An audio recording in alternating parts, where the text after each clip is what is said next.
Alors, si vous me permettez, Monsieur Lenoir, je commencerai par une question qui remonte dans le temps.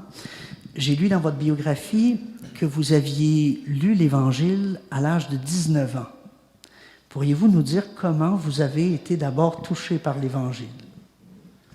Alors moi j'ai eu une éducation chrétienne, avec des parents qui étaient ce qu'on appelle des chrétiens sociaux. C'est-à-dire des gens qui vivaient d'abord l'Évangile, le christianisme en tout cas, puisqu'ils lisaient pas beaucoup l'Évangile, mais comme un engagement auprès des autres. Et donc c'était des gens très généreux, qui accueillaient beaucoup de gens. Il y avait pas mal de personnes en situation difficile qui passaient à la maison. Ils aidaient financièrement tout un certain nombre de foyers. Et donc j'ai associé d'abord le christianisme à cette dimension d'ouverture aux autres, de générosité.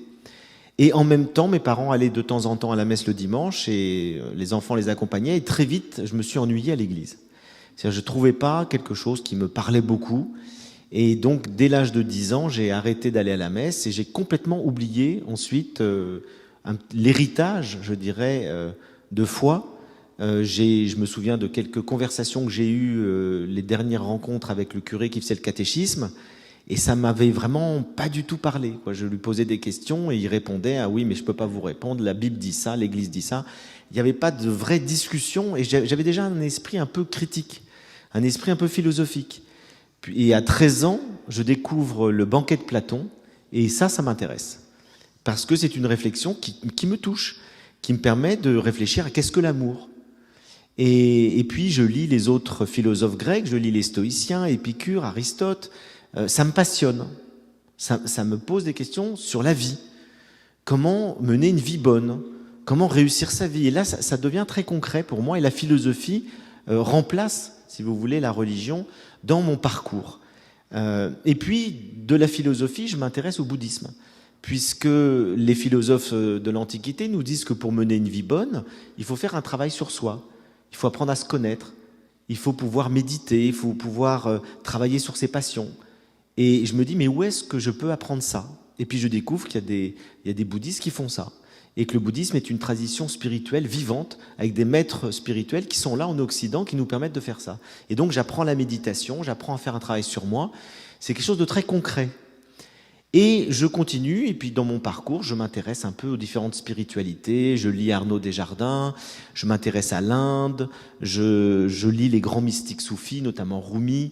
Je m'intéresse à la Kabbale juive. Donc, tous les grands courants spirituels du monde qui répondent à mes aspirations philosophiques et spirituelles m'intéressent. Et je continue par ailleurs à lire la philosophie et à m'intéresser à la psychanalyse, notamment à l'œuvre de Jung, qui a beaucoup étudié le sacré. Et la seule religion qui ne m'intéresse pas, c'est le christianisme. Pourquoi? Parce que c'est la religion de mon enfance. Et quand on est adolescent, a priori, bien souvent, on rejette la religion de son enfance. Et donc, je m'y intéresse pas. Et puis un jour, j'ai un ami, mon meilleur ami, qui était très chrétien. On parlait assez peu de religion, mais il me dit, tiens, quand même, c'est un peu dommage que tu n'as jamais lu l'Évangile. Et je lui dis, écoute, oui, pourquoi pas, bon. Et il me dit, mais tu devrais aller dans un monastère, parce que tu aimes bien le côté mystique et spirituel. Tu peux rencontrer des gens que tu vas trouver, profonds, et dans un cadre qui va te plaire. Donc j'ai dit ok, je pars une semaine et je pars en Bretagne, en France, dans un très beau monastère cistercien, à Beaucain. C'est une abbaye du XIe siècle, XIIe siècle, et qui est absolument merveilleuse. Et là, je commence donc à méditer, m'intérioriser, et puis je vois les moniales sont là, elles sont très, très lumineuses, très touchantes.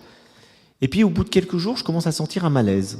Je me sens pas très bien, quelque chose en moi qui me dit, je commence à avoir peur de quelque chose. Et là, je me dis, où tu t'en vas, où tu ouvres les évangiles. Et je fuyais. J'avais peur inconsciemment de ce qui allait se passer. Et donc, je finis par me dire, bon, j'aime pas fuir, donc je vais ouvrir ce livre qui est posé là sur la table de chevet, vous savez, comme dans les hôtels américains, là c'est pareil. Dans l'hôtellerie, vous aviez les évangiles. Enfin, il y avait même une Bible complète. Et je me dis, je vais l'ouvrir au hasard. Et j'ai eu beaucoup de chance, parce que j'aurais pu tomber sur le Lévitique ou le livre des Nombres, et les chroniques. Je tombe sur l'évangile de Jean. Quelle chance! Je me dis que mon destin aurait pu basculer si j'étais tombé sur autre chose. Et je tombe sur l'évangile de Jean, et je tombe précisément sur le chapitre 4 de l'évangile de Jean, le dialogue de Jésus et de la femme samaritaine. Je lis ça, et je pleure pendant 2 heures. Je suis bouleversé. Et je ressens la présence du Christ, et je ressens un amour inconditionnel, et je me dis, la personne qui parle à cette femme, il est là, présent, vivant aujourd'hui. Et j'en ai la certitude, et ça fait plus de 30 ans de ça, et ça ne m'a pas quitté une seule seconde. Donc depuis, je me dis chrétien. Et qu'est-ce qui m'a touché dans les évangiles, alors que je suis toujours à pratiquer la méditation bouddhiste, alors que je reste toujours passionné par la Kabbale, par le soufisme, etc. Donc toutes les spiritualités du monde m'intéressent. Mais qu'est-ce que j'ai trouvé dans l'évangile de particulier? C'est très simple. J'ai trouvé une chose dans l'évangile que je n'ai trouvé nulle part ailleurs, ni dans les sutras du bouddhisme, ni dans la littérature mystique, nulle part ailleurs, c'est la personne du Christ. Et c'est pour moi la seule différence. C'est que pour la première fois de ma vie, dans un itinéraire spirituel, je rencontrais une personne vivante. Et quand on me pose la question bien souvent, est-ce que vous avez eu un maître spirituel? Je dis, je n'en ai qu'un, c'est le Christ. Je n'ai jamais rencontré sur Terre quelqu'un que j'ai pu considérer comme un maître spirituel, puisque le seul qui m'instruit, c'est à travers la prière, à travers la méditation des évangiles que je fais quotidiennement, c'est véritablement le Christ, et puis peut-être l'Esprit Saint, puisque je pense que c'est à travers, effectivement, l'Esprit Saint que le Christ nous parle. Donc, cette rencontre a été absolument déterminante dans ma vie. Et alors, maintenant, il y a beaucoup de choses dans l'Évangile, au-delà de la personne du Christ, qui est quand même l'essentiel, beaucoup de choses qui m'ont touché. Et notamment, dans ce dialogue avec la Samaritaine, qu'est-ce qui m'a bouleversé à ce point-là? C'est que, au fond, la Samaritaine, c'était un peu moi. Voilà une femme qui est marginale.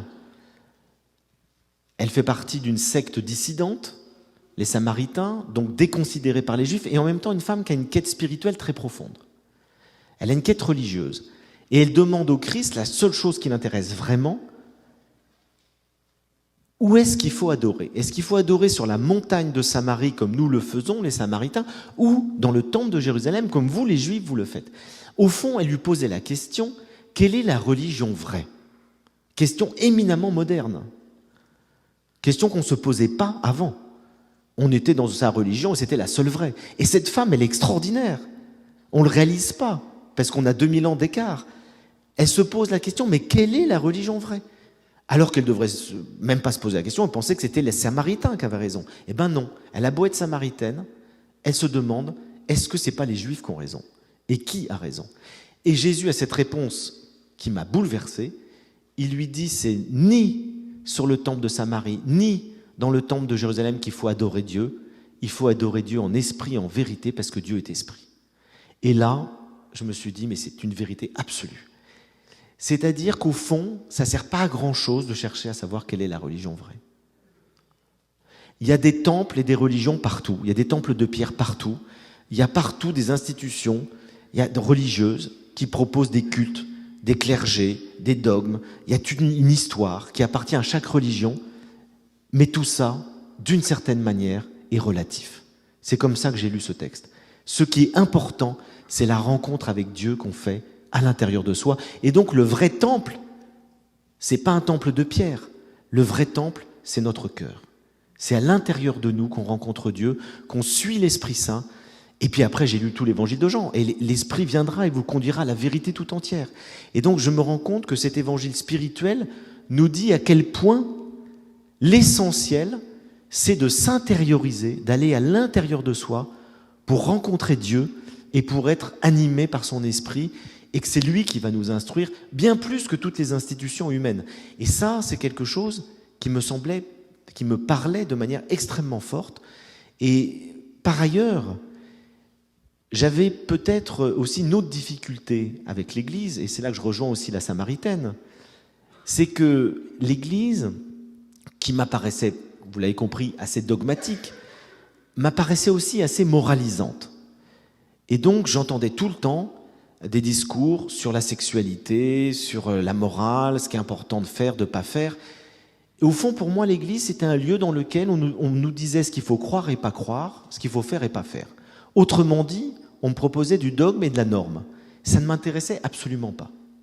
Et en plus, la question morale me renvoyait aussi au fait que j'avais une vie sexuelle libre et que quand l'Église me disait c'est pas bien, c'est un péché, etc., j'avais pas envie de l'écouter. Et donc, effectivement, et là je vois Jésus, il parle avec cette femme samaritaine, et cette femme samaritaine, elle est passionnante.